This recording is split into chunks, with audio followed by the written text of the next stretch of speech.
He walked into the Hargrove estate, carrying a toolbox in one hand, and his daughter's fingers wrapped around the other, and the woman at the front gate looked at him the way people look at something that doesn't belong. She didn't say it. She didn't have to. The gate was iron, custom forged, the kind of thing that costs more than most people's cars. Beyond it, the driveway curved through a quarter-mile of manicured lawn before it reached the house, if you could call it a house. It was more like something that had been assembled by people who had run out of things to spend money on and decided to keep going anyway. 4 stories of limestone and glass, flanked by a carriage house on the left, that alone could have swallowed his entire garage twice over. His daughter was 6. Her name was Wren.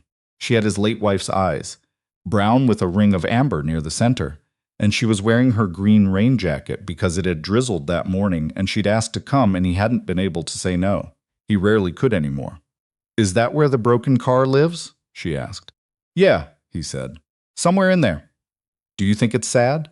He looked at her. "Cars don't get sad, Wren." She considered this seriously the way she considered most things. Maybe they do and we just don't know because they can't tell us. He didn't have an answer for that. He usually didn't with her. His name was Patrick Hale. He was 39 years old.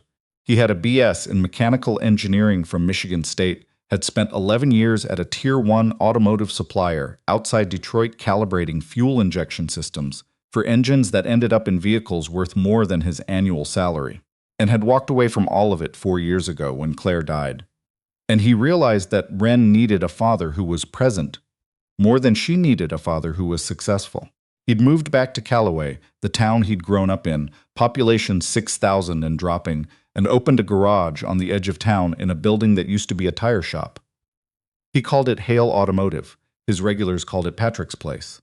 Most of his work was oil changes, brake jobs, the occasional transmission that someone had ignored until it started making a sound like gravel in a blender.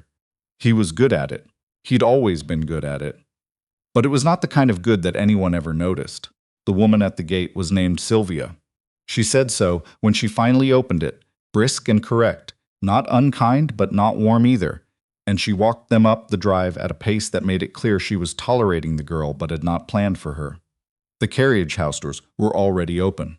Inside, under lighting that was better than anything Patrick had in his garage, sat 11 vehicles in various states of preservation. He stopped at the entrance. He could not help it.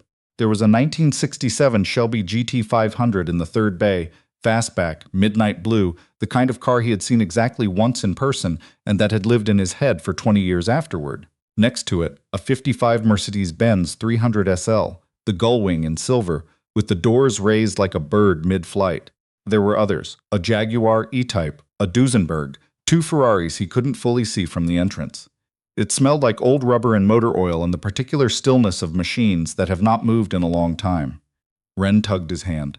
"Dad, there's a car with butterfly wings." "I see it. Why does it have wings?"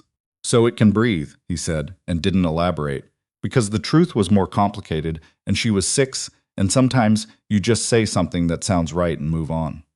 The car he'd been called about was at the far end. A 1971 de Tomaso Pantera, orange, low and wide, its proportions aggressive even at rest. American V8 heart in an Italian body, Ford 351 Cleveland, 5.8 liters, mid-mounted, the engine sitting just behind the driver's shoulder like a passenger with an attitude problem. One of the most temperamental cars ever built. Beloved for it, despite it, or maybe because of it. Sylvia told him that Mr. Hargrove had purchased it 18 months ago from an estate sale in Scottsdale. That it had been running when it arrived, had been driven perhaps 200 miles in the intervening months, and that 3 weeks ago it had developed a hesitation on startup, that the dealership, Hargrove Prestige Motor Group, the man's own network of high-end automotive retailers, 7 locations across the state, had sent 2 of their senior technicians to diagnose. They had spent 4 days on it. They had replaced the fuel pump. They had replaced the ignition module. They had replaced 2 injectors. The hesitation remained. On the final morning, the car had refused to start at all. The technicians had gone back to their dealership. They had filed a report that used the phrase, "requires specialist consultation at the OEM level," which, translated out of the language of people covering themselves, meant, "we don't know." Patrick crouched next to the driver's side and looked at it without touching it, for a long moment. Ren sat down cross-legged on the concrete floor 3 feet away and watched him. "What do you hear?" she asked. This was something she'd picked up from him. He said it sometimes when he was listening to an engine. She'd started saying it about other things. About music, about people arguing, about the wind before a storm. "Nothing yet," he said. "I'm looking first." "You look with your ears," she said. "You told me." He had told her that. He didn't remember when. "Give me a minute," he said. He stood up and walked around the car slowly, not touching, just looking. He looked at the stance. Even, no lean, suspension probably fine. He looked at the exhaust tips, some carbon deposit, more on the right than the left, which was interesting. He looked at the engine cover and the gap around its edges. He looked at the ground under the car for any staining that was fresh. Then he opened the engine cover. The Cleveland looked original, clean for its age. Someone had been taking care of it, or had paid someone to take care of it, which was not the same thing but produced similar results. He checked the obvious things first. Not because he thought they were the problem, but because skipping them would feel like guessing, and he didn't guess. He checked the battery terminals. He checked the ground straps. He looked at the vacuum lines. One of them, routed along the passenger side of the intake manifold, had a kink in it that was subtle enough that you could look directly at it and not register it as a kink. It was the kind of thing you had to hold in your mind and then look at from slightly to the left. He didn't touch it yet. He kept looking.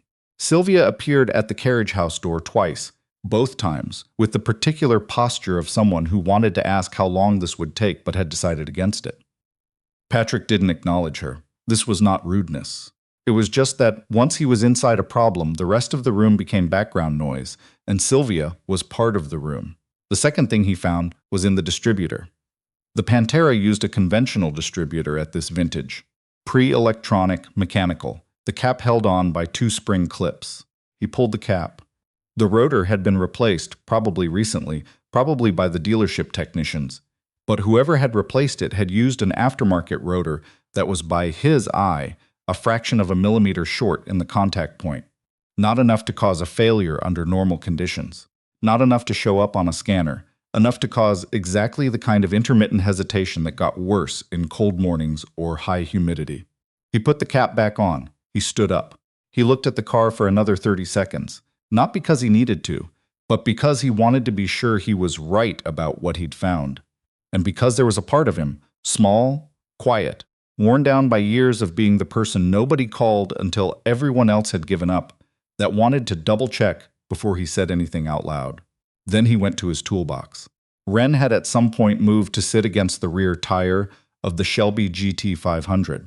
Which was directly against every rule he'd ever given her about touching other people's vehicles. But he decided not to say anything because she wasn't actually touching it. She was just sitting near it, and the look on her face was the one she got when she was thinking very hard and didn't want to be interrupted. "Dad," she said as he was laying out his tools. "Yeah, does this car know it's sick?" He looked at her. "No. Does it want to get better?" "I think it wants to run," he said. "That's what cars want. To run." She thought about this. "That's what people want too," she said, "when they're stuck." He didn't say anything. He went back to work. He replaced the rotor with one he had. He carried a small inventory of the things that other people's diagnoses tended to overlook. Parts that weren't obvious. Parts that required knowing the specific failure modes of specific engines rather than running through a checklist. Then he addressed the vacuum line, rerouting it past the kink and securing it properly.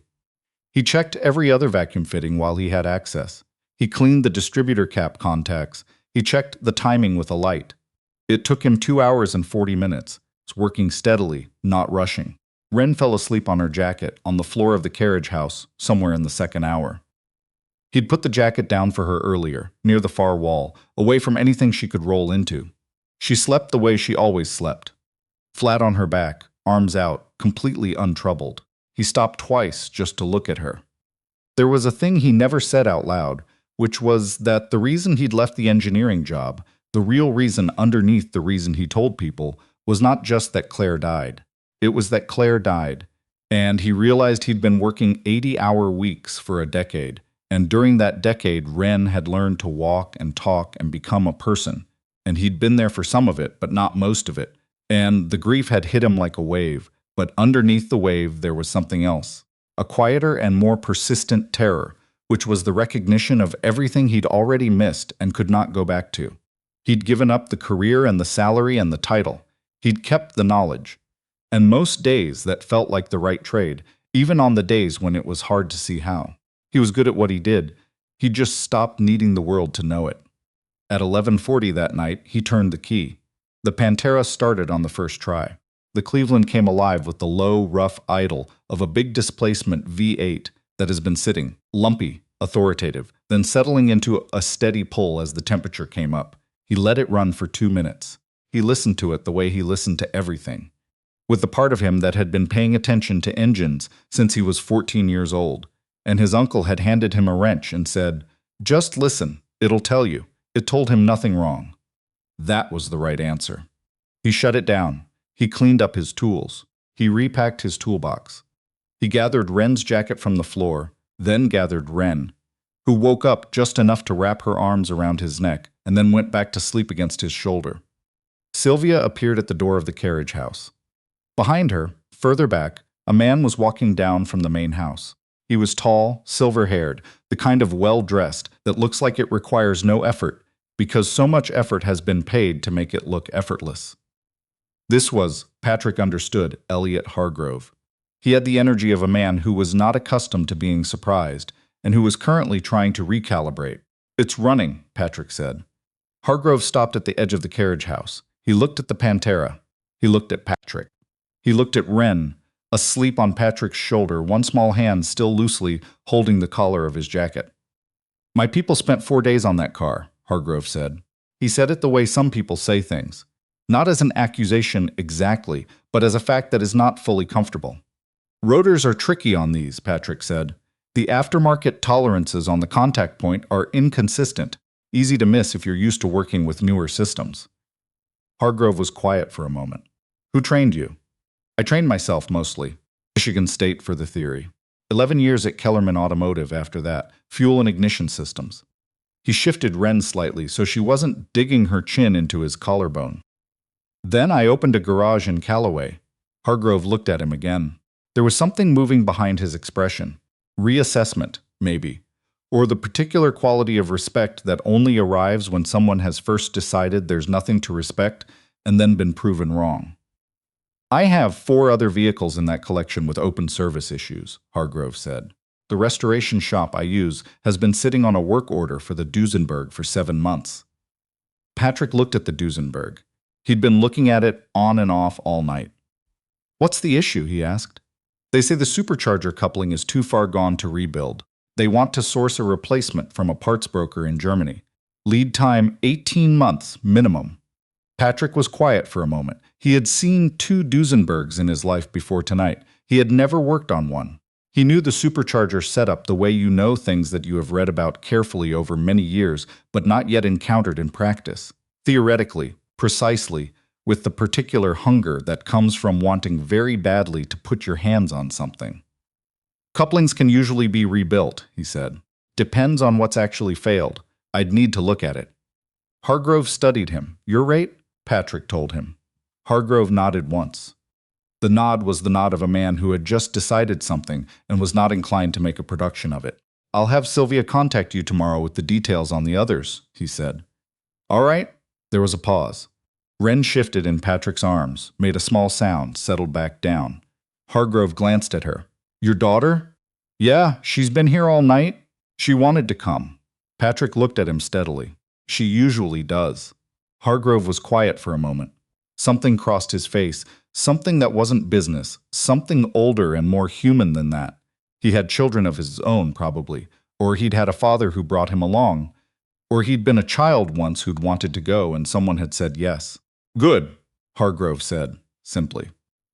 Patrick walked back down the driveway with his toolbox in one hand and Wren asleep on his shoulder, her breath slow against the side of his neck, her weight the particular comfortable weight of someone who trusts you completely to carry them. The iron gate opened automatically as he approached. He passed through it. The night was cool and clear, the gravel of the road giving way to asphalt, the lights of the estate fading behind him. Wren said something without waking up. He couldn't make out the words. He didn't try to. He just kept walking, the toolbox in his hand, his daughter against his shoulder, The quiet around them, the kind of quiet that asks nothing.